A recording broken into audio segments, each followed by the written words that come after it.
ਅਗਲੀ ਖਬਰ ਆਪਾਂ ਕੈਲੀਫੋਰਨੀਆ ਦੇ ਵਿੱਚ ਜੋ ਬਲਿਜ਼ਰਡ ਚੱਲ ਰਿਹਾ, ਤੂਫਾਨ ਚੱਲ ਰਹੇ ਆ, ਸਨੋ ਪੈਕ ਆ, ਉਹਦੇ ਬਾਰੇ ਡਿਸਕਸ ਕਰਦੇ ਆ। ਕੈਲੀਫੋਰਨੀਆ ਦੇ ਵਿੱਚ ਨਾਰਮਲ ਲੈਵਲ ਨਾਲੋਂ ਡਬਲ ਸਨੋ ਪੈਕ ਹੋਈ ਹੈਗੀ ਆ।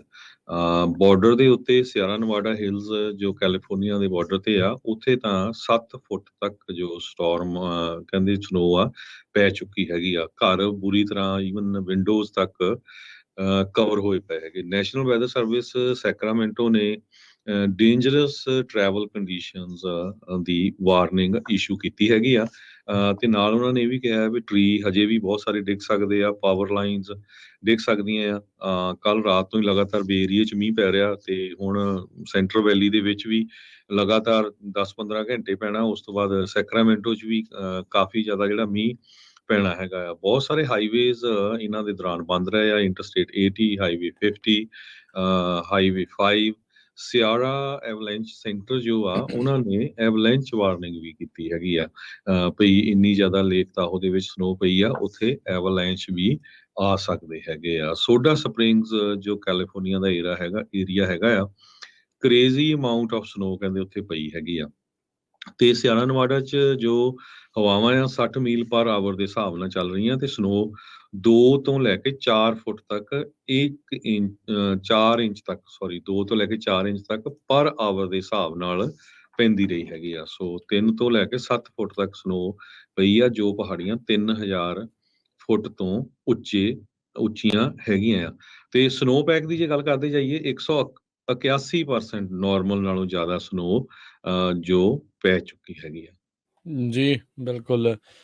ਮੁਲਕ ਦੇ ਵੱਖ-ਵੱਖ ਹਿੱਸਿਆਂ 'ਚ ਵੱਖੋ ਵੱਖਰੇ ਸਵੀਅਰ ਵੈਦਰਸ ਜਿਹੜੇ ਆ ਉਹ ਦੇਖਣ ਨੂੰ ਮਿਲ ਰਹੇ ਆ। ਜੇ ਹੁਣ ਦੇਖਿਆ ਜਾਵੇ Harjot Singh ji, Mississippi, ਐਲਾਬਾਮਾ, Georgia, Texas ਦੇ ਕੁਛ ਜਿਹੜੇ ਉਹ ਹਿੱਸੇ, ਇਹਨਾਂ ਸੂਬਿਆਂ ਦੇ ਵਿੱਚ ਕੰਟੱਕੀ ਵਾਲੇ ਪਾਸੇ 2 ਮਾਰਚ ਨੂੰ ਸਵੀਅਰ ਵੈਦਰ ਜਿਹੜਾ ਆਊਟਬ੍ਰੇਕ ਆ ਉਸ ਦੀ ਜਿਹੜੀ ਉਹ ਦੱਸੀ ਜਾ ਰਹੀ ਹੈ, ਜਿਸ ਦੇ ਵਿੱਚ ਬਹੁਤ ਜ਼ਿਆਦਾ ਤੇਜ਼ ਹਵਾਵਾਂ, ਗੜੇਮਾਰੀ, ਐਣ ਪੈਣਾ ਤੇ ਟੋਰਨੇਡੋਜ਼ ਜਿਹੜੇ ਆ ਉਹ ਆਉਂਦੇ ਵੀਰਵਾਰ, ਸ਼ੁੱਕਰਵਾਰ ਨੂੰ ਟੈਕਸਸ ਦੇ ਵਿੱਚ, ਟੈਨਸੀ ਦੇ ਵਿੱਚ, ਇਹਨਾਂ ਇਲਾਕਿਆਂ ਦੇ ਵਿੱਚ ਜ਼ਿਆਦਾ ਦੇਖੇ ਜਾ ਸਕਣਗੇ।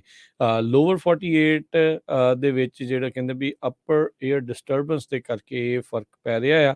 ਇੰਟਰਸਟੇਟ 35 ਕੋਰੀਡੋਰ ਆਉਂਦੇ ਵੀਰ ਸ਼ੁੱਕਰਵਾਰ ਨੂੰ ਇੱਥੇ ਸਥਿਤੀ ਜਿਹੜੀ ਉਹ ਮਾੜੀ ਹੋਣ ਵਾਲੀ ਆ।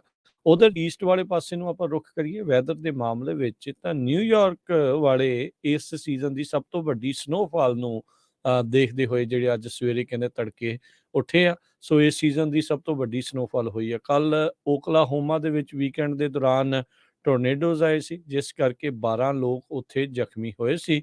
ਨਿਊਯਾਰਕ ਸਿਟੀ ਦੇ ਵਿੱਚ ਕਹਿੰਦੇ ਵੀ ਅੱਧਾ ਕੁ ਫੁੱਟ ਤੱਕ ਜਿਹੜੀ ਸਨੋ ਆ ਉਹ ਪਈ ਹੈਗੀ ਆ ਕਈ ਥਾਵਾਂ ਦੇ ਉੱਤੇ। ਸੋ ਅੱਜ ਵੀ ਕਹਿੰਦੇ ਆ ਵੀ ਉੱਧਰ ਸਨੋ ਪਊਗੀ। ਟਰੈਵਲ ਐਡਵਾਈਜ਼ਰੀ ਉਹਨਾਂ ਨੇ ਨਿਊਯਾਰਕ ਦੇ ਵਿੱਚ ਰਹਿਣ ਵਾਲੇ ਲੋਕਾਂ ਦੇ ਲਈ ਆਲਰੇਡੀ ਐਲਾਨ ਦਿੱਤੀ ਆ। ਕਈ ਉੱਥੇ ਦੇ ਜਿਹੜੇ ਸਕੂਲ ਡਿਸਟ੍ਰਿਕਟਸ ਆ ਉਹ ਸ਼ਾਇਦ ਅੱਜ ਬੰਦ ਵੀ ਜਿਹੜੇ ਉਹ ਰਹਿਣ। ਵੈਦਰ ਦੇ ਜਿਹੜੇ ਹਰਜੋਤ ਸਿੰਘ ਜੀ ਇੰਨੇ ਜ਼ਿਆਦਾ ਰੂਪ ਇੱਕੋ ਸਮੇਂ ਦੇ ਉੱਤੇ ਮੁਲਕ ਦੇ ਵੱਖ-ਵੱਖ ਹਿੱਸਿਆਂ ਦੇ ਵਿੱਚ ਇਸ ਨੇ ਲੋਕਾਂ ਨੂੰ ਕਾਫੀ ਜ਼ਿਆਦਾ ਬੁਰੀ ਤਰ੍ਹਾਂ ਕਹਿ ਸਕਦੇ ਹਾਂ ਵੀ ਪ੍ਰਭਾਵਿਤ ਕੀਤਾ ਆ। ਆਮ ਲੋਕਾਂ ਦਾ ਜਿਹੜਾ ਆਉਣ ਜਾਣ ਤੇ ਹੋਰ ਸਾਰੀਆਂ ਚੀਜ਼ਾਂ ਦੇ ਉੱਤੇ ਜਿਹੜਾ ਕਾਫੀ ਜ਼ਿਆਦਾ ਅਸਰ ਪਿਆ ਹੈ। ਕੰਮਾਂ ਕਾਰਾਂ ਦੇ ਉੱਤੇ ਤੇ ਸਕੂਲਾਂ ਤੱਕ ਵੀ ਜਿਹੜੇ ਉਹ ਬੰਦ ਕਈ ਥਾਵਾਂ ਤੇ ਹੋ ਚੁੱਕੇ ਨੇ। ਜੀ, ਜਿਸ ਤਰ੍ਹਾਂ ਤੁਸੀਂ ਨਿਊਯਾਰਕ ਦੱਸਿਆ ਆ, ਨਿਊਯਾਰਕ ਦੇ ਵਿੱਚ 8 ਇੰਚ ਤੱਕ ਸਨੋ ਪਊਗੀ, ਨੈਸ਼ਨਲ ਵੈਦਰ ਸਰਵਿਸ ਨੇ ਇਹ ਦੱਸਿਆ। ਤੇ ਇਸੇ ਤਰ੍ਹਾਂ 12 ਲੋਕ ਓਕਲਾਹੋਮਾ ਦੇ ਵਿੱਚ ਜਦੋਂ ਟੋਰਨੇਡੋਜ਼ ਆਏ ਆ ਉਹਨਾਂ ਦੇ ਨਾਲ ਫੱਟੜ ਹੋਏ ਹੈਗੇ ਆ। ਟਰੈਵਲ ਐਡਵਾਈਜ਼ਰੀ ਨਿਊਯਾਰਕ 'ਚ ਇਸ਼ੂ ਕੀਤੀ ਗਈ ਹੈਗੀ ਆ। ਤੇ ਪਿਛਲਾ ਜਿਹੜਾ ਫਰਵਰੀ ਦੇ ਵਿੱਚ ਵੀ ਸਟੋਰਮ ਆਇਆ ਸੀ ਨਿਊਯਾਰਕ 'ਚ, ਉਹ ਜਿਹੜਾ ਬਹੁਤ ਵੱਡਾ ਸੀਗਾ। ਬਹੁਤ ਸਾਰੇ ਸਕੂਲ ਸ਼ਟ ਡਾਊਨ ਕੀਤੇ ਗਏ ਹੈਗੇ ਆ ਅੱਜ ਇਸ ਸਟੋਰਮ ਨੂੰ ਲੈ ਕੇ। ਤੇ ਸਟੋਰਮ ਵਾਰਨਿੰਗ ਜੋ ਕਨੈਟੀਕਟ, ਰੋਡ ਆਈਲੈਂਡ ਦੇ ਵਿੱਚ ਵੀ ਇਸ਼ੂ ਕੀਤੀਆਂ ਗਈਆਂ ਹੈਗੀਆਂ ਆ।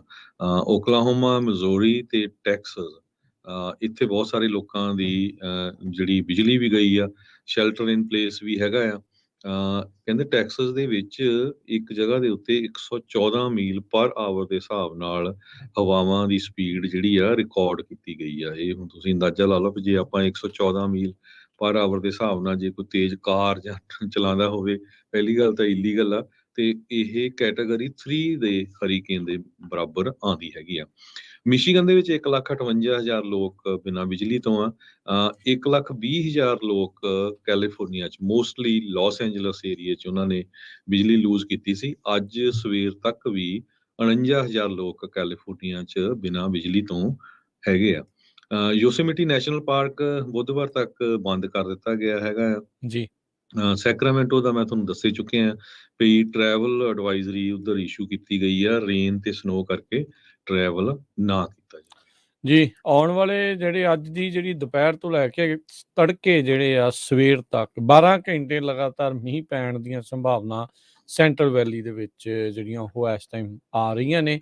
ਸੋ ਫਾਰਮਰਸ ਲਈ ਤਾਂ ਇਹ ਬਹੁਤਾ ਸ਼ਾਇਦ ਚੰਗਾ ਨਾ ਹੋਵੇ, ਕਿਉਂਕਿ ਬਲੂਮ ਦਾ ਵਕਤ ਹੈਗਾ ਜਿਹੜੇ ਪੌਦਿਆਂ ਦਾ, ਰੁੱਖਾਂ ਦਾ, ਤੇ ਉਹਦਾ ਅਸਰ ਜਿਹੜਾ ਭੈੜਾ ਪੈ ਸਕਦਾ। ਅੱਜ ਦੇ ਜਿਹੜੇ ਦੁਪਹਿਰ ਵਾਲੇ ਸਾਂਝੀ ਸੱਥ ਅਪਡੇਟ ਫਾਰਮਿੰਗ ਪ੍ਰੋਗਰਾਮ ਦੇ ਵਿੱਚ ਆਪਾਂ ਇਸ ਦੇ ਉੱਤੇ ਵੀ ਜਿਹੜੀ ਚਰਚਾ ਆ ਉਹ ਕਰਾਂਗੇ।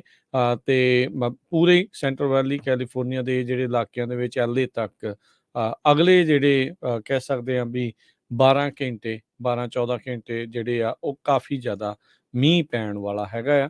ਸੋ ਭਾਈ ਤਿਆਰ ਜਿਹੜਾ ਉਹ ਰੱਖੋ, ਕਈਆਂ ਦੀਆਂ ਛੱਤਾਂ ਵੀ ਜਿਹੜੀਆਂ ਉਹ ਚੋ ਪੈਂਦੀਆਂ ਨੇ। ਧਿਆਨ ਜਿਹੜਾ ਮੇਕ ਸ਼ੋਰ ਕਰਕੇ ਰੱਖੋ ਵੀ ਸਾਰਾ ਕੁਛ ਜਿਹੜਾ ਉਹ ਠੀਕ ਠਾਕ ਹੋਵੇ।